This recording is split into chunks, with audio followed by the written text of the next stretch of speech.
ପ୍ରଶଂସା କରନ୍ତି, ଯେଉଁମାନେ ପରମେଶ୍ୱର ଆନନ୍ଦିତ କରନ୍ତି। ଅନେକ ବିଷୟ ଆମେ ଦେଖିପାରୁଛୁ, କିନ୍ତୁ ଆଜି ଆମେ ଏହି ସ୍ତରରେ ଯେଉଁ ଜାଗତିକ ମାତା ହିସାବରେ ମରିୟମ ଯୀଶୁ ଖ୍ରୀଷ୍ଟଙ୍କୁ ଜନ୍ମ ନେଉଛନ୍ତି, ସେ ଏତେ ଗ୍ରହଣ ଯୋଗ୍ୟ ଏବଂ ବିଶ୍ୱାସ ଏବଂ ସେ ପ୍ରଭୁଙ୍କୁ ପ୍ରଶଂସା କରୁଛି। ସେହି ବିଷୟରେ ଆମେ ଆଲୋଚନା କରିବା। ଏହି ସ୍ଥାନ ଆମେ ଦେଖିପାରୁଛୁ ଲୁକ 1:46 ପଦ ଲେଖାଇଛି, ଏଥିରେ ମରିୟମ କହିଲେ, ମୋହର ପ୍ରାଣ ପ୍ରଭୁଙ୍କର ପ୍ରଶଂସା କରୁଛି। ମରିୟମ ନିଜେ ମୁଖ ଖୋଲି ସେ ଯେତେବେଳେ ଜିଖରିୟ ପରିବାରକୁ ଯାଇଛି, ଏଲିଜାବେଥ ପରିବାରକୁ ଯାଇଛି, ସେହି ସମୟରେ ସେ ମୁଖ ପ୍ରକାଶ କରି ସେ କହୁଛି, ମୋହର ପ୍ରାଣ ପ୍ରଭୁଙ୍କର ପ୍ରଶଂସା କରୁଅଛି। ମୋର ଆତ୍ମା ମୋ ପ୍ରାଣକର୍ତ୍ତା ଈଶ୍ୱରଙ୍କ ଠାରେ ଉଲ୍ଲସିତ ହେଉଅଛି। ମୋର ପ୍ରିୟମାନେ, ଅନେକ ମରିୟମ ଜଣେ କୁମାରୀ। ମରିୟମ ଅତି ସରଳ, ଅତି ପବିତ୍ର, ଅତି ପ୍ରଭୁ ଭୟକାରୀ, କିନ୍ତୁ ତାଙ୍କ ଜୀବନରେ ଆଶ୍ଚର୍ଯ୍ୟ ଯେତେବେଳେ ଘଟି ଯାଉଛି, କିନ୍ତୁ ସେ ଗାବ୍ରିଏଲ ଦୂତଙ୍କ ସହିତ ଅନେକ ସେ କଥୋପକଥନ ମଧ୍ୟ କରିଛି, ଯାହାକି ଏହି ଜଗତରେ ପୃଥିବୀରେ ତାହା ଅସମ୍ଭବ। ତାହା ଯେତେବେଳେ ତାଙ୍କ ଜୀବନରେ ଘଟି ଯାଉଛି, ନିଶ୍ଚିତ ଯେକୌଣସି ବ୍ୟକ୍ତି ଦୁଃଖ ପ୍ରକାଶ କରିବ, ଯେକୌଣସି ବ୍ୟକ୍ତି ଚିନ୍ତାର ବିଷୟ ଅଟେ, ଯେକୌଣସି ବ୍ୟକ୍ତି ଅପମାନର ବିଷୟ ଅଟେ, ଅନେକ ନିନ୍ଦାର ବିଷୟ ଅଟେ। ତଥାପି ମରିୟମ ଏ ସମସ୍ତ ବିଷୟ ଗ୍ରହଣ କରି ବିଶ୍ୱାସ କରି ସେ କ'ଣ କହୁଛି? ସେ କହିଲେ, ମୋହର ପ୍ରାଣ ପ୍ରଭୁଙ୍କର ପ୍ରଶଂସା କରୁଅଛି। ମୋହର ପ୍ରାଣ ଅନେକ ତାଙ୍କ ଜୀବନ ଅପମାନ, ନିନ୍ଦା, ଅନେକ ତାଡ଼ନା, କଷ୍ଟ ସହିତ, କିନ୍ତୁ ସେ ସେଟା ବିକଳ୍ପ କରି ମୋହର ପ୍ରାଣ ସଦାପ୍ରଭୁ ପ୍ରଶଂସା କରୁଛି ଏବଂ ମୋହର ଆତ୍ମା ମୋ ତ୍ରାଣକର୍ତ୍ତା ଈଶ୍ୱରଙ୍କ ଠାରେ ଉଲ୍ଲସିତ ହେଉଛି।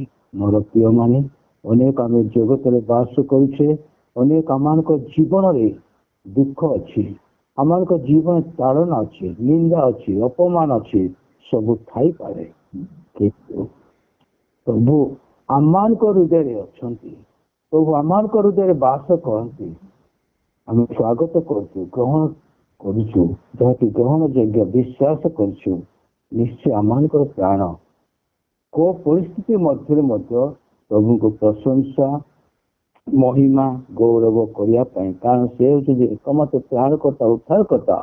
ତାହା ଆମମାନଙ୍କ ଜୀବନ ମଧ୍ୟ ତାହା ପ୍ରତିଫଳିତ ହେବ। ଯଦି ଆମେ ମରିୟମଙ୍କ ଜୀବନରେ ଆମେ ଦେଖିବା, ହଁ ନିଶ୍ଚିତ ଯୋସେଫ ଏବଂ ମରିୟମ ସେମାନେ ବିବାହ ନିର୍ବନ୍ଧ ହୋଇଥିଲା, କାରଣ ବାଲ୍ୟକାଳର ବିବାହ ମାନେ ନିର୍ବନ୍ଧ ଏ ବିଷୟ ରହିଅଛି, କିନ୍ତୁ ସେ ପର୍ଯ୍ୟନ୍ତ ମରିୟମ କୌଣସି ସେ ମେଚୁରିଟି ହେଇନି। ସେ ଗୋଟେ କୁମାରୀ ଅର୍ଥ ମେଚୁରିଟି, ଯାହାକି ଭାର୍ଜିନ୍ କୁହାଯାଏ।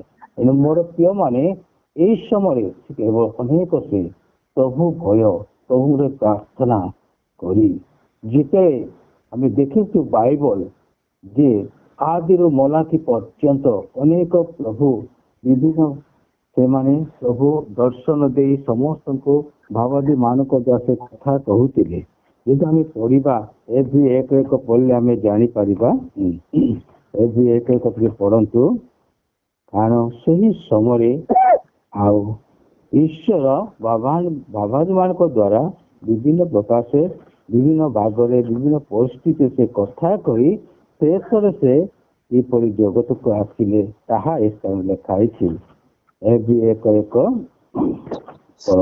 ପୁରା କାଳରେ ବିଭିନ୍ନ ଭାଗରେ ଓ ବିଭିନ୍ନ ପ୍ରକାରରେ ଭାବାଦୀ ମାନଙ୍କ ଦ୍ୱାରା ପିତୃପୁରୁଷ ମାନଙ୍କୁ କଥା କହି ଏହି ଶେଷ କାଳରେ ପୁତ୍ରଙ୍କୁ ଦ୍ୱାରା କଥା କହିଅଛନ୍ତି, ତାହାଙ୍କୁ ସେ ସମସ୍ତ ବିଷୟର ଅଧିକାର କରି ନିଯୁକ୍ତ କଲେ, ତାହାଙ୍କ ଦ୍ୱାରା ମଧ୍ୟ ସମସ୍ତ ବିଶ୍ୱ ସୃଷ୍ଟି କଲେ। ଆମେ ଏଥିରେ ଆମେ ଜାଣିପାରୁଛୁ ଯେ ଆଦିର ମଲାକି ପର୍ଯ୍ୟନ୍ତ ଈଶ୍ୱର ପୁରା କାଳରେ ବିଭିନ୍ନ ଭାଗରେ ଓ ବିଭିନ୍ନ ପ୍ରକାରେ ଭାବମାନଙ୍କ ଦ୍ୱାରା ପିତୃପୁରୁଷ ମାନଙ୍କୁ ସେ କଥା କହି ଆଉ ଏହି ଶେଷ କାଳରେ ପୁତ୍ରଙ୍କ ଦ୍ୱାରା ଅର୍ଥାତ୍ ଯୀଶୁ ଖ୍ରୀଷ୍ଟଙ୍କ ଦ୍ୱାରା ଆମ୍ଭମାନଙ୍କୁ କଥା କହିଅଛନ୍ତି ଓ ତାହାଙ୍କୁ ସେ ସମସ୍ତ ବିଷୟ ଅଧିକାରୀ କରି ନିଯୁକ୍ତ କଲେ ଓ ତାହାଙ୍କ ଦ୍ୱାରା ଯାହାକି ମଧ୍ୟ ସମସ୍ତ ସୃଷ୍ଟି କଲେ। ଖାଦ୍ୟରେ ପରମେଶ୍ୱର ସ୍ୱର୍ଗମୟ ପୃଥିବୀର ସୃଷ୍ଟି କଲେ। ସେ କୃଷ୍ଣ ପରମେଶ୍ୱର ଯୀଶୁ ଖ୍ରୀଷ୍ଟ ଗୋଟେ ଅଛନ୍ତି।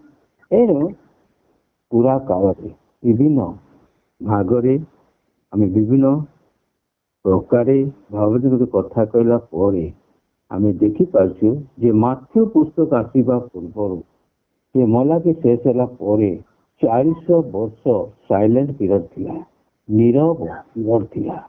এই ନୀରବ ପିରିୟଡ ମଧ୍ୟରେ ପରମେଶ୍ୱର ଯାହାକି ପ୍ରସ୍ତୁତ କରିଛି ନାରୀ ଗର୍ଭରୁ ଜଣେ ପୁତ୍ରକୁ ସେ ପଠାଇବ, ସେଇ ନୀରବତା ଅନେକ ଲୋକେ ଆଶ୍ଚର୍ଯ୍ୟ ହେଇଥିଲେ।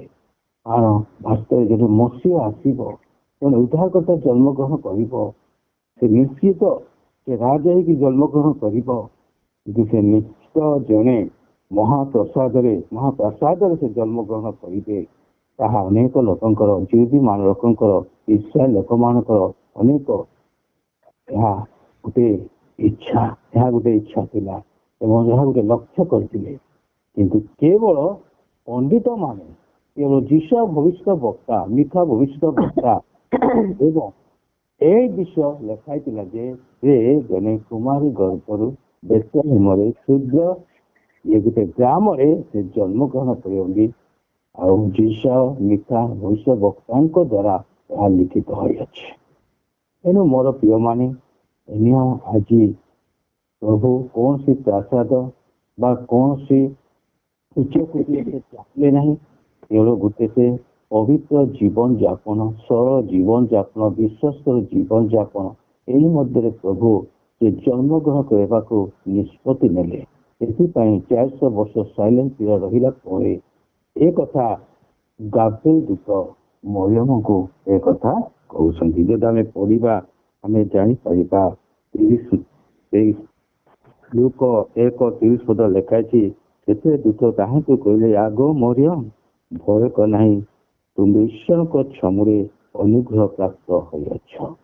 ଯେତେବେଳେ ଗାବ୍ରିଏଲ ଦୂତ ରାତ୍ରିରେ ମରିୟମକୁ ଦର୍ଶନ କରୁଛନ୍ତି, ସେ ହୁଏତ ପ୍ରାର୍ଥନା କରୁଥିବ, ଶୋଇଥିବ, ସେହି ସମୟରେ ଆଲୋକିତ ହୋଇ ଯେତେବେଳେ 29 ପଦ ଦେଖିବା, ପୁଣି ସେ ଏହି ବାକ୍ୟର ଅତିଶୟ ଉଦ୍ବିଗ୍ନ ହୋଇ ଏହା କି ପ୍ରକାର ସମ୍ଭାଷଣ ବୋଲି ଆନ୍ଦୋଳନ କରିବାକୁ ଲାଗିଲେ। କିନ୍ତୁ ଯେତେବେଳେ ଆମେ ଦେଖିପାରୁଛୁ ଆଉ ଆବିର୍ଭାବ ହୋଇକି ଗାବ୍ରିଏଲ ଦୂତ ଦର୍ଶନ ଦେଇ ମରିୟମକୁ ଆଲୋକିତ କରାଇ ଆଶ୍ଚର୍ଯ୍ୟ ସେ ହେଉଛି। ଏହା ରାତ୍ର କି ଲାଇଟ୍ କି କଣ ଆସିଲା, ଏଟା ଆପଣ ପଢିପାରିବେ। ସେ 28 ପଦ ଆମେ ଦେଖିପାରୁଛୁ, ସେ ଗୃହରେ ପ୍ରବେଶ କରି ତାଙ୍କ ନିକଟକୁ ଆସି କହିଲେ, ଆଗ ଅନୁଗ୍ରହ ପାତ୍ରୀ, ତୁମ୍ଭର ମଙ୍ଗଳ ହେଉ, ପ୍ରଭୁ ତୁମର ସହବର୍ତ୍ତୀ। ଯେତେବେଳେ ଗାବ୍ରିଏଲ ଦୂତ ଆମେ ଦେଖିପାରୁଛୁ ତାଙ୍କ ଗୃହରେ ପ୍ରବେଶ କରି ସେ ଆଲୋକିତ କରି ସେ ଯେତେବେଳେ ମାନେ ସମ୍ଭାଷଣ ଦେଉଛନ୍ତି, ଆବାଜ ଦେଉଛନ୍ତି, ସେ କଣ କରୁଛନ୍ତି, ଆଗ ଅନୁଗ୍ରହ ପାତ୍ରୀ।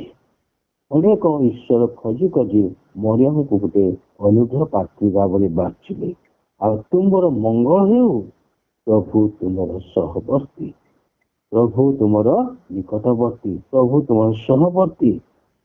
କିନ୍ତୁ এই ଅନେକ କଥୋପକଥନ ବାକ୍ୟ ଲେଖାଇଛି, ଅନେକ ବିଷୟ ଲେଖାଇଥିବା ତୁମେ କିଏ କଣ ସବୁ ମୁଁ ଗାବ୍ରିଏଲ ଦୂତ, ମୁଁ ଦୂତ, ଅନେକ ସେ କହିଥିବେ। କିନ୍ତୁ ଆମେ 29 ପଦ ଆମେ ଦେଖିପାରୁଛୁ, କିନ୍ତୁ ସେ ବାକ୍ୟର ଅତିଶୟ ଉଦ୍ବିଗ୍ନ ହେଲେ ବୋଲି ଲେଖାଇଛି। ସେ ବାକ୍ୟର ଅତିଶୟ ଭୟଭୀତ ହେଲେ, ଉଦ୍ବିଗ୍ନ ହେଲେ। ଆରେ କି ମଙ୍ଗଳ, କି ଅନୁଗ୍ରହ, ତାହା ସେ ଜାଣିପାରିଲା ନାହିଁ। କିନ୍ତୁ ଏହି ବାକ୍ୟ ଯେତେବେଳେ ଅତିଶୟ ସେ ଉଦ୍ବିଗ୍ନ ହେଉଛନ୍ତି, ତାହା କି ପ୍ରକାର ସମ୍ଭାଷଣ। କାରଣ ସେ ଅନେକ ବାକ୍ୟ କହିଛନ୍ତି, ନିଶ୍ଚିତ ସମସ୍ତ ବିଷୟ କହିଲା ପରେ ସେଟା କି ସମ୍ଭାଷଣ, କି ବାକ୍ୟ, ସେଟା ସେ ଉଦ୍ବିଗ୍ନ ଏବଂ ଆନ୍ଦୋଳିତ କରିବାକୁ ଲାଗୁଛି। ଆଉ ସେଥିରେ ଦୂତ ତାହାଙ୍କୁ କହୁଛନ୍ତି, ଆଗ ମରିୟମ ଭୟ କର ନାହିଁ, ତୁମେ ଈଶ୍ୱରଙ୍କ ଛାମୁରେ ଅନୁଗ୍ରହ ପ୍ରାପ୍ତ ହୋଇଅଛ। এই ବିଷୟ ପାଇଁ ତୁମେ ଭୟ କର ନାହିଁ, କାରଣ ଈଶ୍ୱରଙ୍କ ଛାମୁରେ ତୁମେ ଅନୁଗ୍ରହ ପ୍ରାପ୍ତ ଅନୁଗ୍ରହ ପାଇଛ, ଯାହାକି ଅନୁଗ୍ରହ ଅଯୋଗ୍ୟତାର ଯୋଗ୍ୟତା, ଯାହାକି ପାଇନଥିବାଟା ପାଇବା, ଆଶା ବିହୀନତା ହେବାଟା ହଉଛି ଅନୁଗ୍ରହ। ତେଣୁ ମୋର ପ୍ରିୟମାନେ, ଯେତେବେଳେ ଆମେ 31 ପଦ ଆମେ ଦେଖିପାରୁଛୁ, ଆଉ ଦେଖ ତୁମେ ଗର୍ଭଧାରଣ କରି ଗୋଟେ ପୁତ୍ର ପ୍ରସବ କରିବ ଓ ତାହାଙ୍କ ନାମ ଯୀଶୁ ଦେବ। ମୋର ପ୍ରିୟମାନେ, ଏହି ସମ୍ଭାଷଣ, ଏହି ଅନୁଗ୍ରହ ମରିୟମ ନିକଟକୁ ଆସିଅଛି। ସାରା ଜଗତର ତ୍ରାଣକର୍ତ୍ତା ଈଶ୍ୱର ପୁତ୍ର ଜନ୍ମ ହେବା ଅତି ସହଜ ନଥିଲା, କାରଣ ଯିଏ ପବିତ୍ର, ସେ ଯାହାକି ସେ ମହାନ, ତାହାଙ୍କ ସାଧାରଣ ମରିୟମ ଦ୍ୱାରା, କିନ୍ତୁ ମରିୟମଙ୍କ ଜୀବନ ପବିତ୍ର ଜୀବନ ଥିଲା। ମରିୟମଙ୍କ ଜୀବନ ପ୍ରାର୍ଥନା ଜୀବନ, ପ୍ରଭୁ ଭୟ ଜୀବନ ଥିଲା। ଏଥିପାଇଁ ଗାବ୍ରିଏଲ ଦୂତଙ୍କୁ ଈଶ୍ୱର ମରିୟମ ନିକଟକୁ ପଠାଇ ଏହି ସମ୍ଭାଷଣ, ଏହି ବାର୍ତ୍ତା ଦେଉଛନ୍ତି, ଆଗ ଅନୁଗ୍ରହ ପାତ୍ରୀ ତୁମ୍ଭର ମଙ୍ଗଳ ହେଉ, କାରଣ ତୁମ ଦ୍ୱାରା ପୁତ୍ର ପ୍ରସବ। ମୋର ପ୍ରିୟମାନେ, ଆଉ କାଲି ପୁତ୍ର ପ୍ରସବ କରିବେ, ତାହାଙ୍କ ନାମ ଯୀଶୁ ଦେବ, ସେତିକି କହିନାହାନ୍ତି। ଯଦି ଆମେ 32 ପଦ ଆମେ ଦେଖିପାରୁଛୁ, ସେ ମହାନ ହେବେ ଓ ପରାତ୍ପରଙ୍କ ପୁତ୍ର ବୋଲି ଖ୍ୟାତ ହେବେ। ପ୍ରଭୁ ଈଶ୍ୱର ତାହାଙ୍କୁ ତାହାଙ୍କ ପିତା ଦାଉଦଙ୍କ ସିଂହାସନ ଦାନ କରିବେ। ସେ କେବେ ପୁତ୍ର ପ୍ରସବ କରିବ, ତାହାଙ୍କ ନାମ ଯୀଶୁ ଦେବ, ସେଥିରେ ସରିନି। ଆଗକୁ କଣ ହେବାକୁ ସେ ଯାଉଛି ତାହା ପ୍ରକାଶ କରୁଛନ୍ତି। କଣ ହବ? ସେ ମହାନ ହେବେ ଓ ପରାତ୍ପରଙ୍କ ପୁତ୍ର ବୋଲି ଖ୍ୟାତ ହେବ, ଈଶ୍ୱରଙ୍କ ପୁତ୍ର ବୋଲି ଖ୍ୟାତ ହେବ। ପ୍ରଭୁ ଈଶ୍ୱର ତାହାଙ୍କୁ ତାହାଙ୍କ ପିତା ଦାଉଦଙ୍କ ସିଂହାସନ ଦେବେ। ମୋର ପ୍ରିୟ ଭାଇ ଭଉଣୀ ମାନେ, ଆଜି ଆମେ ଦେଖିଛ ଦାଉଦ ଜଣେ ଥିଲେ। ସେ 40 ବର୍ଷ ପ୍ରଥମ ଇସ୍ରାଏଲ ଦେଶର ରାଜା ଦାଉଦ 40 ବର୍ଷ ସେ ଶାସନ କରି ସେହି ସମୟରେ ଅନେକ ଶାନ୍ତିର ରାଜ୍ୟ ସ୍ଥାପନ ହୋଇଥିଲା। ତେଣୁ ଦାଉଦଙ୍କୁ ପ୍ରଭୁ ମନୋନୀତ କରିଛନ୍ତି। ଦାଉଦ ଜଣେ ମେଷପାଳକ ଥିଲା, ଛୋଟ ବ୍ୟକ୍ତି ଥିଲା, କିନ୍ତୁ ପ୍ରଭୁର ପ୍ରଶଂସାରେ ଗୌରବରେ ସେ ତାର ଜୀବନ। ମୋର ପ୍ରିୟମାନେ, ଈଶ୍ୱରଙ୍କ ପ୍ରଶଂସାରେ ମହିମାରେ କେତେ ଶକ୍ତି ଅଛି ଆମେ ଦେଖିପାରୁଛୁ। କିନ୍ତୁ ଆମେ 33 ପଦ ଯଦି ଆମେ ପଢିବା, କେତେବେଳେ ମରିୟମ ଗ୍ରହଣ କରିଛି, ଏହା ହଉଛି ବଡ ବିଷୟ। ସେ ଯାକୁବ ବଂଶ ଉପରେ ଯୁଗେ ଯୁଗେ ରାଜତ୍ୱ କରିବେ, ପୁଣି ତାହାଙ୍କ ରାଜ୍ୟ ଶେଷ ହେବ ନାହିଁ। ହାଲେଲୁୟା, ତାହାଙ୍କ ରାଜ୍ୟ ଶେଷ ହେବ ନାହିଁ। ମୋର ପ୍ରିୟମାନେ, ଆଜି ଅନେକ ରାଜ୍ୟ ସ୍ଥାପନ ହଉଛି, ଅନେକ ଦେଶ ରାଜ୍ୟ ଲୋପ ହଉଛି, ପତନ ହଉଛି, ଉତ୍ଥାନ ପତନ ଚାଲିଛି, କିନ୍ତୁ ଈଶ୍ୱରଙ୍କ ରାଜ୍ୟ ଏବେ ଶେଷ ହେବ ନାହିଁ। ଆଜି ସାରା ବିଶ୍ୱରେ ପରମେଶ୍ୱରଙ୍କ ରାଜ୍ୟ ବ୍ୟାପ୍ତ ହେଉଅଛି। ଈଶ୍ୱରଙ୍କ ରାଜ୍ୟ ନିମନ୍ତେ ଅନେକ ଲୋକେ ଅଣା କଟା କରୁଛନ୍ତି, ବନ୍ଦୀ ନେଉଛନ୍ତି, ବିଭିନ୍ନ ହତ୍ୟା କରୁଛନ୍ତି, ଆଇବଲ ପୁରାଉଛନ୍ତି, ସବୁ କରୁଛନ୍ତି। କିନ୍ତୁ ଈଶ୍ୱରଙ୍କ ରାଜ୍ୟ ଯେତେ ଅଣା କଟା ହଉଛନ୍ତି, ଶହୀଦ ହଉଛନ୍ତି, ସେତେ ଈଶ୍ୱରଙ୍କ ରାଜ୍ୟ ବୃଦ୍ଧି ପାଉଛି। କାରଣ ଏହି ସ୍ଥାନରେ ଆମେ ଦେଖିବ ତାହାଙ୍କ ରାଜ୍ୟ କେବେ ଶେଷ ହେବ ନାହିଁ। ତାହାଙ୍କ ରାଜ୍ୟ ବର୍ତ୍ତମାନ ପ୍ରସ୍ତୁତ ହେଉଛି। ଏଣୁ ମୋର ପ୍ରିୟମାନେ, ଆଜି ଆମେ ଜାଣିପାରୁଛୁ, ଯେଉଁମାନେ ଈଶ୍ୱରଙ୍କ ପ୍ରଶଂସା କରନ୍ତି, ଆନନ୍ଦିତ ଅଟନ୍ତି, ସେମାନେ କେବେ ହାରିବେ ନାହିଁ। କାରଣ ଜଗତରେ ସେ ହାରି ପାରନ୍ତି, ସ୍ୱର୍ଗରେ ସେମାନେ ପ୍ରବେଶ କରିବେ। ତେଣୁ ଏହି ସ୍ଥାନ ଆମେ ଦେଖିବା 34 ପଦ, କିନ୍ତୁ ମରିୟମ ଦୂତଙ୍କୁ କହିଲେ, ଏହା କିପରି ହେବ, ମୁଁ ତ ପୁରୁଷକୁ ଜାଣେ ନାହିଁ।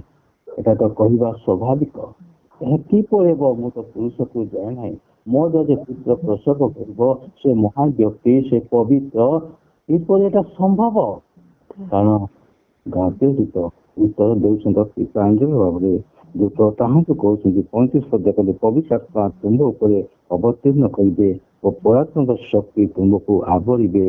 ଏଣୁ ଯିଏ ଜାତ ହେବ ସେ ପବିତ୍ର ଓ ଈଶ୍ୱରଙ୍କ ପୁତ୍ର ବୋଲି ଖ୍ୟାତ ହେବ। ହାଲେଲୁୟା। ମୋର ପ୍ରିୟମାନେ, ପ୍ରଭୁ ଯୀଶୁ ଖ୍ରୀଷ୍ଟଙ୍କ ଜନ୍ମ କିପରି ଆମେ ଅନେକ ଟିକିନିକି ଆମେ ଜାଣିପାରୁଛୁ, ଅନେକ ଲୋକ ଆମେ କହିବା। ଏବଂ ପ୍ରଭୁ ଯୀଶୁ ତାହାଙ୍କ ନାମ ଆଶ୍ଚର୍ଯ୍ୟ, ସେ ମାନେ କୁମାରୀଙ୍କ ଦ୍ୱାରା କିପରି ସେ ଜନ୍ମଗ୍ରହଣ କରୁଛନ୍ତି ତାହା ଆମେ ପ୍ରାଞ୍ଜଳ ଭାବେ ଜାଣିଲେ ଅନ୍ୟମାନଙ୍କୁ ମଧ୍ୟ ଆମେ ପ୍ରକାଶ କରିପାରିବା। ସେ କୌଣସି ପୁରୁଷ ସଂସ୍ପର୍ଶରେ ବା ସେ କୌଣସି ପୁରୁଷ ପ୍ରଭାବରେ ସେ ଜନ୍ମଗ୍ରହଣ କରିନି, କିନ୍ତୁ ପବିତ୍ରାତ୍ମାଙ୍କ ଦ୍ୱାରା ବାକ୍ୟ ଦ୍ୱାରା ସେ ଯେ ଜନ୍ମଗ୍ରହଣ କରୁଛନ୍ତି ଏହା ହେଉଛି ଆଶ୍ଚର୍ଯ୍ୟ। ଏଣୁ ଆମେ ଦେଖିପାରୁଛୁ ଏହି ସ୍ଥାନରେ ମରିୟମ ଏହି ସମସ୍ତ ଗ୍ରହଣ କରୁଛି। କାରଣ କିଏ ବି ଆଶ୍ଚର୍ଯ୍ୟ ହୋଇପାରେ, କିନ୍ତୁ ସେ ସମସ୍ତ ଅସମ୍ଭବ ହେଲେ ମଧ୍ୟ ସେ ସମ୍ଭବ ଏହା ସେ ଜାଣି ସେ ଗାବ୍ରିଏଲ ଦୂତଙ୍କ କଥା ବାକ୍ୟକୁ ସେ ଗ୍ରହଣ କରୁଅଛି। ତେଣୁ ଏହି ସ୍ଥାନ ଆମେ ଦେଖିପାରୁଛୁ। ଆଉ ଏହି ସ୍ଥାନରେ ଆଉ ମଧ୍ୟ ଦୂତ କହୁଛନ୍ତି ଯେ ଉଦାହରଣ ଏଲିସାବେତ ମଧ୍ୟ କଣ ହେଇଛି, ସେ 2 ବର୍ଷ ହେଲାଣି, ତାର କୌଣସି ପୁତ୍ର ଗର୍ଭ ଧାରଣ କରିବାରେ ତାର ବନ୍ଦିଆ ଅଛି, କିନ୍ତୁ ତଥାପି ସେ ଯୀଶୁ ଖ୍ରୀଷ୍ଟଙ୍କର ଅଗ୍ରଦୂତ ଯେ ଏଲିସାବେତଙ୍କ ଦ୍ୱାରା ଜଣେ ଜନ୍ମଗ୍ରହଣ କରିବେ ତାହାଙ୍କ ନାମ ମଧ୍ୟ ଜିଖରୀୟ, ସେ କଥା ମଧ୍ୟ ସେ ପ୍ରକାଶ କରୁଛି। ଆମେ ଦେଖିପାରୁଛୁ ଯେ 37 ପଦ କାରଣ ଈଶ୍ୱରଙ୍କ ଠାରୁ ନିର୍ଗତ କୌଣସି ବାକ୍ୟ ଶକ୍ତିହୀନ ନାହିଁ। ମୋର ପ୍ରିୟ ଭାଇ ଭଉଣୀମାନେ, ଯାହା ବାକ୍ୟ ଆସୁଅଛି, ଯାହା ବାକ୍ୟ ଆମକୁ ପରିଚାଳନା କରୁଛନ୍ତି, ଈଶ୍ୱରଙ୍କ ବାକ୍ୟରେ ଯାହା ଲେଖା ଅଛି ତାହା କେବେ ଅନ୍ୟତା ହେବ ନାହିଁ, ଏହା ଆମେ ବିଶ୍ୱାସ କରିବା ଦରକାର। ଏଣୁ ବାକ୍ୟ ଅନେକ ନିଗୂଢ଼ ତତ୍ତ୍ୱ ବିଷୟ ଭିତରେ ରହିଅଛି। ଏଣୁ ମୋର ପ୍ରିୟମାନେ, ଆମେ ଦେଖିପାରୁଛୁ 38 ପଦ, ଏଥିରେ ମରିୟମ କହିଲେ, ଦେଖନ୍ତୁ ମୁଁ ପ୍ରଭୁଙ୍କ ଦାସୀ, ଆପଣଙ୍କ ବାକ୍ୟ ଅନୁସାରେ ମୋ ପ୍ରତି ଘଟୁ। ହାଲେଲୁୟା। ସୁନ୍ଦର ମରିୟମ ଗ୍ରହଣ କରୁଛନ୍ତି। ଅନେକ କଥୋପକଥନ କଲା ପରେ, ଆଲୋଚନା ପରେ, ଯାହା ବି ହଉ, ମୁଁ କୁମାରୀ ହଉ, ମୁଁ ଯାହା ବି ହଉ, ଆପଣଙ୍କ ବାକ୍ୟ ପ୍ରତି ମୋ ପ୍ରତି ଘଟୁ। ମୋର ପ୍ରିୟମାନେ, ଆଜି ଅନେକ ନିରାଶା ହତାଶ ନିନ୍ଦାର କାରଣ ହେଲେ ମଧ୍ୟ ସେ କହୁଅଛନ୍ତି ଯେ ଆପଣଙ୍କ ବାକ୍ୟ, ମୁଁ ପ୍ରଭୁଙ୍କର ଦାସୀ ବୋଲି ସେ ପ୍ରଥମେ ସେ ଦେଉଛି ଏବଂ ଆପଣଙ୍କ ବାକ୍ୟ ଅନୁସାରେ ମୋ ପ୍ରତି ଘଟୁ। ତାହାପରେ ଆମେ ଦେଖିପାରୁଛୁ ଆପଣଙ୍କ ବାକ୍ୟ ଅନୁସାରେ ମୋ ପ୍ରତି, ଏହା ହେଉଛି ବହୁତ ଗୁରୁତ୍ୱପୂର୍ଣ୍ଣ ବିଷୟ। ବାକ୍ୟରେ ଯାହା ଲେଖା ଅଛି ତାହା ଘଟିବ ହିଁ ଘଟିବ। ଅନେକ ଲୋକ ଆମେ ପ୍ରାର୍ଥନା କରିଥାଉ ବିଭିନ୍ନ ପ୍ରକାର ଦେଶ ଯୁଦ୍ଧ ନିମନ୍ତେ ନ ହେଉ ବୋଲି, କିନ୍ତୁ ବାକ୍ୟ ଲେଖା ଅଛି ଦେଶ ମଧ୍ୟ ଯୁଦ୍ଧ ହେବ।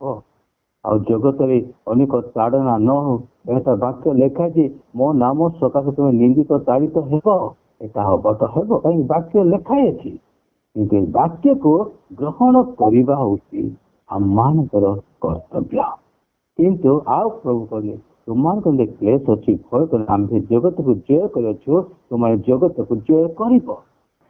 ଦେଖ, କ୍ଲେଶ ଆସିବ, ତାର ନାଶ, କିନ୍ତୁ ଆମେ ଜଗତକୁ ଜୟ କରିବା, ଏହା ମଧ୍ୟ ବାକ୍ୟ ଲେଖା ହେଇଛି। এই ବାକ୍ୟ ଗୁଡ଼ା ଗ୍ରହଣ କରିବା ହେଉଛି ଆମମାନଙ୍କର କର୍ତ୍ତବ୍ୟ। ଠିକ ସେହିପରି ମରିୟମଙ୍କ ଜୀବନରେ ଗୋଟେ କଥା ସେ କହୁଛି, ମୁଁ ପ୍ରଭୁଙ୍କର ଦାସୀ, ମୁଁ ପ୍ରଭୁଙ୍କ ଲୋକ ହିସାବରେ ଆପଣଙ୍କ ବାକ୍ୟ ଅନୁସାରେ ମୋ ପ୍ରତି ଘଟୁ। ଆପଣଙ୍କ ବାକ୍ୟ ଅନୁସାରେ ମୁଁ ନିଶ୍ଚିତ କୁମାରୀ ହେଲେ ମଧ୍ୟ ମୁଁ ପୁତ୍ର ପ୍ରସବ କରିବି। ହାଲେଲୁୟା। ପ୍ରିୟମାନେ, ଆମେ ଏହା ଗ୍ରହଣ କରିଥାଉ। ଏଣୁ ଆମେ ଦେଖିପାରୁଛୁ ଆଉ ମରିୟମ ଉଠି ସେ ପାର୍ବତ୍ୟ ଅଞ୍ଚଳ ଅର୍ଥାତ୍ ସେ ଜିହୁଦା ପ୍ରଦେଶକୁ ଗଲେ ଏବଂ ସେ ଜିଖରୀୟ ଗଡ଼କୁ ଗଲେ।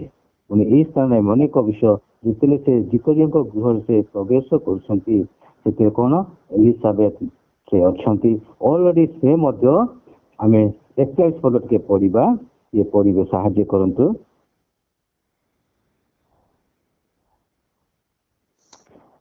ଏଲିସାବେଥ ମରିୟମକୁ ନମସ୍କାର ଶୁଣାଇବା ମାତ୍ରେ ଶିଶୁଟି ତାଙ୍କ ଗର୍ଭରେ ନାଚି ଉଠିଲା। ପୁଣି ଏଲିସାବେଥ ପବିତ୍ର ଆତ୍ମାରେ ପୂର୍ଣ୍ଣ ହୋଇ, ଦେଖ ଆମେ ଦେଖିପାରୁଛୁ ଆଉ ଏଲିସାବେଥ ମରିୟମଙ୍କ ନମସ୍କାର ଶୁଣିବା ମାତ୍ରେ, କାରଣ ସେ ନିଶ୍ଚିତ ସେ ଅଞ୍ଚଳକୁ ଗଲେ, ପାର୍ବତ୍ୟ ଅଞ୍ଚଳ ଅର୍ଥାତ୍ ଜିହୁଦା ପ୍ରଦେଶକୁ ଯେତେବେଳେ ସେ ଯାଉଛି ଆମେ ଦେଖିପାରୁଛୁ। କାରଣ ସେମାନେ ଯେତେବେଳେ ମରିୟମ ଯାଇ ତାକୁ ନମସ୍କାର କରୁଛି ଏଲିସାବେଥ ଭଉଣୀକୁ, ସେହି ସମୟ ଆମେ ଦେଖେ ସେ ବି ବନ୍ଧ୍ୟା ଥିଲା, ସେ କୌଣସି ପୁତ୍ର ଅଧିକାର ନଥିଲା, କିନ୍ତୁ ସେ ବି ଆଶ୍ଚର୍ଯ୍ୟ ଏହା ବି ଅଛି ଜିଖରୀୟଙ୍କ ଦ୍ୱାରା ଗାବ୍ରିଏଲ ଦୂତ କହିଲେ। କିନ୍ତୁ ସେ ଯେତେବେଳେ ମନ୍ଦିରକୁ ଯାଇଛନ୍ତି, ସେ ମନ୍ଦିରରେ ପୂଜା ଉପାସନା କରି ସେହି ସମୟରେ ଗାବ୍ରିଏଲଙ୍କୁ ଏ କଥା କହିଥିଲେ। ଏଣୁ ଏଲିସାବେଥଙ୍କ ପେଟରେ ମଧ୍ୟ ପ୍ରାୟ ସେ 6 ମାସ ହେଇକି ତାର ପେଟ ବଢିଛି, ଗର୍ଭ ଧାରଣ କରିଛି। ଏଣୁ ଯେତେବେଳେ ମରିୟମ ଯାଇକି ନମସ୍କାର ଶୁଣି ଗର୍ବରେ ପିଲା ନାଚିବେ, ଏଇ ସ୍ଥାନ ଦେଖିପାରୁଛୁ। ଆଉ ଏଲିସାବେଥ ମରିୟମଙ୍କ ନମସ୍କାର ଶୁଣିବା ମାତ୍ରେ ଶିଶୁଟି ତାହାଙ୍କ ଗର୍ଭର ନାଚି ଉଠିଲା। ପୁଣି ଏଲିସାବେଥ ପବିତ୍ର ଆତ୍ମାରେ ପୂର୍ଣ୍ଣ ହେଲେ ହୋଇ ଅତି ଉଚ୍ଚ ସ୍ୱର ସେ କହିଲା, ନାରୀମାନଙ୍କ ମଧ୍ୟରେ ତୁମେ ଧନ୍ୟ, ପୁଣି ଧନ୍ୟ ତୁମର ଗର୍ଭର ଫଳ। ହାଲେଲୁୟା। ପବିତ୍ର ଆତ୍ମାଙ୍କ ପୂର୍ଣ୍ଣ ହିଁ ଏଲିସାବେଥ ମରିୟମକୁ ଧନ୍ୟବାଦ କରୁଛି, ପ୍ରଶଂସା କରୁଛି। ନାରୀମାନଙ୍କ ମଧ୍ୟରେ ତୁମେ ଆଜି ଏଥିପାଇଁ ସାରା ବିଶ୍ୱରେ ଆଉ ମରିୟମକୁ କାଶ୍ମୀର ଲୋକମାନେ, ରୋମାନ କାଶ୍ମୀର ମରିୟମକୁ ସେମାନେ ଟ୍ରେଡ୍ ଦେଉଛନ୍ତି, କାରଣ ମରିୟମ ନଥିଲେ ଯୀଶୁ ଖ୍ରୀଷ୍ଟ ଜନ୍ମଗ୍ରହଣ କରିନଥାନ୍ତା। ଏଣୁ ମରିୟମ ହଉଛି ଯୀଶୁ ଖ୍ରୀଷ୍ଟଙ୍କର ମାତା ବୋଲି ଅନେକ ଲୋକେ ଆଜି ମାତାଙ୍କୁ ସମର୍ପଣ କରୁଛନ୍ତି। ଏଣୁ ଠିକ କଥା ସେଟା। କିନ୍ତୁ ଗୋଟେ ବିଷୟ ମୁଁ କହିବି, ଅଣ୍ଡା ଭିତରେ ଛୁଆ ଅଛି, ଆଉ ସେ ଅଣ୍ଡା ଯଦି ଫାଟିଲା ପରେ, ଛୁଆ ବାହାରିଲା ପରେ ଅଣ୍ଡାର ଖୋଳ କିଛି ଲାଭ ନାହିଁ। ଠିକ ସେପରି ଯୀଶୁ ଖ୍ରୀଷ୍ଟ ଗୋଟେ କୁମାରୀ ଗର୍ଭଙ୍କ ଦ୍ୱାରା ଜନ୍ମ ହେବାର ଆବଶ୍ୟକ ଥିଲା। ଜନ୍ମଗ୍ରହଣ କଲା ପରେ ମରିୟମ ଯେତେବେଳେ ମା ନବ, ଏଣୁ କାହିଁକି ମରିୟମ ଆଜି ମଧ୍ୟ, ମରିୟମ ନିଜକୁ ସବୁ ଗ୍ରହଣ କଲା ପରେ ମଧ୍ୟ ସେ ନିଜକୁ ମାତା, ମାନେ ଜାଗତିକ ମାତା, କିନ୍ତୁ ସେ ସ୍ୱର୍ଗର ମାତା ନୁହନ୍ତି। ଆଜି ଅନେକ ଲୋକମାନେ ଏଇ ବିଷୟ ନେଇ ଅନେକ ଆଲୋଚନା କରନ୍ତି, କିନ୍ତୁ ଜନ୍ମ ହେଲା ପରେ ସେ ମରିୟମ ଗୋଟେ ମାନବ। ଏଣୁ ମୋର ପ୍ରିୟ ମାନେ, ମରିୟମ ନିଜକୁ ଆଉ ପ୍ରଭୁଙ୍କୁ ସେ ନିଜେ ପୁତ୍ରଙ୍କୁ ସେ ପ୍ରଶଂସା କରୁଛି, ଧନ୍ୟବାଦ କରୁଛି, ଉପାସନା କରୁଛି। କିନ୍ତୁ ଆଦିପୂର୍ଣ୍ଣ ଲୋକେ, କାଶ୍ମୀର ଲୋକମାନେ କିଛି ଜାଣିପାରୁନାହାନ୍ତି। ତେଣୁ ସେ ମାତାଙ୍କୁ ସେମାନେ ସମ୍ପୂର୍ଣ୍ଣ ନିର୍ଭର କରୁଛନ୍ତି। ଆମେ ମାତାଙ୍କୁ ଜଣାଇଲେ ଆମମାନେ ସେ ପ୍ରାର୍ଥନା ସବୁ ଶୁଣିବେ। କିନ୍ତୁ ଯୀଶୁ କଣ କଲେ, ମୋ ନାମରେ ଯାହା କିଛି ମାଗିବ ପ୍ରାର୍ଥନା ଆମେ ଶୁଣିବା। କୌଣସି ମରିୟମଙ୍କ ନାମରେ, ମାତାଙ୍କ ନାମରେ ଏହା କର ବୋଲି କୁହାଯାଏ ନାହିଁ। ଏହା ଗୋଟେ ଆମେ ଜାଣିବା ଦରକାର। ତେଣୁ ମୋର ପ୍ରେମୀ ହାଓ ମରିୟମଙ୍କ ଜୀବନ ଏ ସମସ୍ତ ବୟସରେ ଆମେ ଦେଖିବା। ଅତି ଉଚ୍ଚ ସ୍ୱରରେ କହିଲେ, ନାରୀମାନଙ୍କ ମଧ୍ୟ ତୁମେ ଧନ୍ୟ, ପୁଣି ଧନ୍ୟ ତୁମର ଗର୍ଭର ଫଳ। ଏହା ଏଲିସାବେଥ ଏ କଥା କହୁଛନ୍ତି। ହଁ, ସେ ନିଶ୍ଚିତ ମରିୟମ ବି ପ୍ରଶଂସା ପାଇବା ଯୋଗ୍ୟ, କାରଣ ସେ ଯୀଶୁଙ୍କୁ ଜନ୍ମଗ୍ରହଣ କରିଛନ୍ତି। ଆମେ ଦେଖିବା ଯୀଶୁ ଖ୍ରୀଷ୍ଟ ଯେତେବେଳେ ଘୋଡ଼ା ଉପରେ, ଗଧ ଉପରେ ବସିକି ଯାଉଛନ୍ତି, କେବଳ ଯୀଶୁ ସେ ପ୍ରଶଂସା ପାଉଛି ତାହା ନୁହେଁ, ସେଇ ସ୍ଥାନରେ ଯୋଉ ଗଧ ପାଇଁ ନିମନ୍ତେ ମଧ୍ୟ ଗଧ ଲୁଗାପଟା ବିଛେଇ ଦେଇ ଗଧ ତା ଉପରେ ଚାଲୁଛି। ଏଣୁ ଗଧ ମଧ୍ୟ ସମ୍ମାନ ପାଉଛି। ଏଣୁ ଆମେ ସେ ଯେ ମରିୟମ ସମ୍ମାନ ପାଇବା ଯୋଗ୍ୟ, କିନ୍ତୁ ସେ ପ୍ରଶଂସା ପାଇବା ଯୋଗ୍ୟ ନୁହେଁ। ଏଣୁ ମୋର ପ୍ରିୟ ମାନେ, ଏଇ ସ୍ଥାନ ଆମେ ଦେଖିପାରୁ ଅତି ସୁନ୍ଦର ବାକ୍ୟ। ଏଣୁ 84 ପଦ ଆମେ ଦେଖିପାରୁଛୁ, କାରଣ ଦେଖ ତୁମ୍ଭ ସମ୍ଭାଷଣ ସ୍ୱର ମୋ କର୍ଣ୍ଣରେ ପ୍ରବେଶ କରିବା ମାତ୍ରେ ଶିଶୁଟି ମୋ ଗର୍ଭରେ ଉଲ୍ଲାସିତ ହୋଇ ନାଚି ଉଠିଲା। ଏହି ସମୟରେ ଝିଖରିୟ ଏଲିସାବେଥଙ୍କ ଜୀବନରେ ମଧ୍ୟ, ଆଉ ଦେଖ ଆମେ 23 ପଦ ଦେଖିଛୁ, ଆଉ ମୋ ପ୍ରଭୁଙ୍କର ମାତା ଯେ ମୋ ନିକଟକୁ ଆସିବେ, ମୋର ଏ ସୌଭାଗ୍ୟ କେଉଁଠାରୁ ହେଲା। ଆଉ ତମେ ଯେତେବେଳେ ଦେଖା ସାକ୍ଷାତ ହେଉଥିଲେ ବହୁତ ଖୁସି ଅଛନ୍ତି, କାରଣ ଇଆଡ଼େ ଏଲିସାବେଥ ମଧ୍ୟ ଝିଖରିୟଙ୍କ 6 ମାସ ହେଉଛି, ଇଏ ମଧ୍ୟ ପ୍ରାୟ 2 ମାସ 3 ମାସ ହେଉଛି। ତେଣୁ ମୋର ପ୍ରିୟ ମାନେ, ଏହି ସ୍ଥାନରେ ପରସ୍ପର ମଧ୍ୟ ଆତ୍ମାଙ୍କ ଦ୍ୱାରା ସେମାନେ ଆନନ୍ଦିତ ହେଉଛନ୍ତି ଏବଂ ସେମାନେ ପ୍ରଶଂସା କରୁଛନ୍ତି। ଏଣୁ ଏହି ସ୍ଥାନରେ ମୁଁ ଯାହା ଆମେ ପାଠ କରିଥିଲୁ 45 ଆମେ ଦେଖିପାରୁ, ଯିଏ ବିଶ୍ୱାସ କଲେ ସେ ଧନ୍ୟ, କାରଣ ପ୍ରଭୁଙ୍କ ଠାରୁ ତାହା ଯାହା ଯାହା କୁହାଯାଇଛି ସେଇ ସବୁ ସଫଳ ହେବ। ଗୋଟେ ପଦ ଆମେ ଦେଖିପାରୁଛୁ, ଯାହା ଏଟା ଗୋଟେ ବିଶ୍ୱାସ ଗ୍ରହଣ ଯୋଗ୍ୟ। ଏଣୁ ଯିଏ ବିଶ୍ୱାସ କଲେ ସେ ଧନ୍ୟ, କାରଣ ପ୍ରଭୁଙ୍କ ଠାରୁ ତାହା ଯାହା ଯାହା କୁହାଯାଇଛି ସେ ସବୁ ସଫଳ ହେବ। ତେଣୁ ମୋର ପ୍ରିୟମାନେ, ଏହି ସ୍ଥାନରେ ମରିୟମ ନିଶ୍ଚିତ ତାଙ୍କର ପ୍ରାଣ ପ୍ରଭୁଙ୍କ ଠାରେ ପ୍ରଶଂସା କରୁଛି। ଏକ ନିଜେ ଗର୍ଭ ଧାରଣ କରିଛି, ଆଉ ପ୍ରଭୁଙ୍କ ଠାରେ ପ୍ରଶଂସା କରୁଛି, କାରଣ ମରିୟମ ଏତେ ନମ୍ର, ଏତେ ପବିତ୍ର। ତେଣୁ ପ୍ରଭୁ ମରିୟମଙ୍କ ଦ୍ୱାରା ଜନ୍ମଗ୍ରହଣ କରୁଛନ୍ତି ଏବଂ ତାଙ୍କ ସେ ଆଉ କ'ଣ ଜାଣିଛି, ମୋର ଆତ୍ମା ମୋ ତ୍ରାଣକର୍ତ୍ତାଙ୍କ ଈଶ୍ୱରରେ ଉଲ୍ଲସିତ ହେଉଛି। ହାଲେଲୁୟା। ହାଲେଲୁୟା। ହାଲେଲୁୟା। ମରିୟମଙ୍କ ପେଟରେ ପ୍ରଭୁ ଯୀଶୁ ଖ୍ରୀଷ୍ଟ ଅଛନ୍ତି, କିନ୍ତୁ ସେ ଜାଣିଛି ମୋର ତ୍ରାଣକର୍ତ୍ତା, ମୋର ତ୍ରାଣକର୍ତ୍ତା, ଏଟା କହୁଛି ମୋ ତ୍ରାଣକର୍ତ୍ତା ଈଶ୍ୱରଙ୍କ ସେ ଉଲ୍ଲସିତ ହେଉଅଛି। ଏହା ହେଉଛି ଗୁରୁତ୍ୱପୂର୍ଣ୍ଣ ବିଷୟ। ପ୍ରଭୁ ଆଜି ଆମେ ଯାହା ଯାହା ଅନୁଗ୍ରହ ପାତ୍ର କଲେ ଏବଂ ଦୟା କଲେ, ତାଙ୍କ ଦ୍ୱାରା ପ୍ରଭୁ ଯୀଶୁ ଜନ୍ମଗ୍ରହଣ କଲେ, ତଥାପି ତାଙ୍କ ନମ୍ରତା ପ୍ରଭୁଙ୍କୁ ପ୍ରଶଂସା କରୁଛି, ତ୍ରାଣକର୍ତ୍ତାକୁ ଗ୍ରହଣ କରୁଛି। ଆଜି ପ୍ରଭୁ ଆମମାନଙ୍କ ଦେଇ ଅନେକ ଅନୁଗ୍ରହ ଦେଇ ଯାହା ଯାହା ବ୍ୟବହାର ମଧ୍ୟ ଆମେ ପ୍ରାର୍ଥନା ସୁସ୍ଥ କରିପାରିବା। ଆମେ ପ୍ରାର୍ଥନା ପ୍ରଭୁ ଯେଉଁ ଆମମାନଙ୍କ ଅଦ୍ଭୁତ କାର୍ଯ୍ୟ ମଧ୍ୟ କରିପାରନ୍ତି, ତଥାପି ଆମେ କେମିତି ପ୍ରଭୁଙ୍କୁ ଈଶ୍ୱରଙ୍କୁ ଗୌରବ ପ୍ରଶଂସା କରିବା, ଏହା ହେଉଛି ଆମମାନଙ୍କର କର୍ତ୍ତବ୍ୟ। ଏହା ମରିୟମଙ୍କ ଜୀବନରେ ଏହିପରି ଘଟିଅଛି। ନହେଲେ ମରିୟମ କେତେ ଅନେକ ତାଙ୍କ ଜୀବନରେ ପ୍ରଭୁ ତାଙ୍କ ଦ୍ୱାରା ଜନ୍ମଗ୍ରହଣ ସତ, କିନ୍ତୁ ସେ କହୁଛନ୍ତି ଯେ ମୋର ଆତ୍ମା ମୋ ତ୍ରାଣକର୍ତ୍ତା ଈଶ୍ୱରଙ୍କ ଠାରେ ଉଲ୍ଲସିତ ହେଉଛି। ହାଲେଲୁୟା। ମୋର ମାନେ ପ୍ରଭୁ ଆମମାନଙ୍କ ଦ୍ୱାରା ମଧ୍ୟ ଅନୁଗ୍ରହ ପାତ୍ର କରିଛନ୍ତି, ଅନୁଗ୍ରହ ପାତ୍ର କରିଛନ୍ତି। ଆମେ ଯାହା ପ୍ରଭୁ ଆମମାନଙ୍କୁ ରାଷ୍ଟ୍ରୀୟ କାର୍ଯ୍ୟ କରନ୍ତୁ, ତଥାପି ଆମେ ପ୍ରଭୁ ପରେ ଆନନ୍ଦ ମହିମା ସଂସାର କରିବା ଆବଶ୍ୟକ। ଯେତେବେଳେ ଆମେ ନିଜେ ଟିକେ ଗୌରବ ନେବା, ଗର୍ବିତ ହେବା, ପ୍ରଭୁ ଆମମାନଙ୍କୁ ପତିତ କରିବେ। ତେଣୁ ଆସୁ ଆଜି ଆମମାନଙ୍କ ଜୀବନରେ ଏହି ବଡ଼ଦିନ, ଏହି ଖ୍ରୀଷ୍ଟମାସ ଆମମାନଙ୍କ ହୃଦୟରେ, ଆମମାନଙ୍କ ପ୍ରାଣରେ ଆନନ୍ଦିତ କରୁ। ଜାଗତିକ ବସ୍ତୁ ଜିନିଷ ଉପରେ ନୁହେଁ, ସଦାପ୍ରଭୁ ତ୍ରାଣକର୍ତ୍ତା ମୋର ଉଦ୍ଧାରକର୍ତ୍ତା ରୂପେ ଆମେ ଗ୍ରହଣ ବିଶ୍ୱାସ କରିଛୁ। ଆମେ ପ୍ରଭୁଙ୍କୁ ଈଶ୍ୱରଙ୍କୁ ପ୍ରଶଂସା କରିକରୁ ଏହି ଦିନମାନଙ୍କରେ ଆମେ ଜୀବନଯାପନ କରିବା ପାଇଁ ଆମେ ଅଗ୍ରସର ହେବା। ପ୍ରଭୁ ଏହି ଛୋଟ ଆଲୋଚନାରୁ ସମସ୍ତଙ୍କୁ ଆଶୀର୍ବାଦ କରନ୍ତୁ।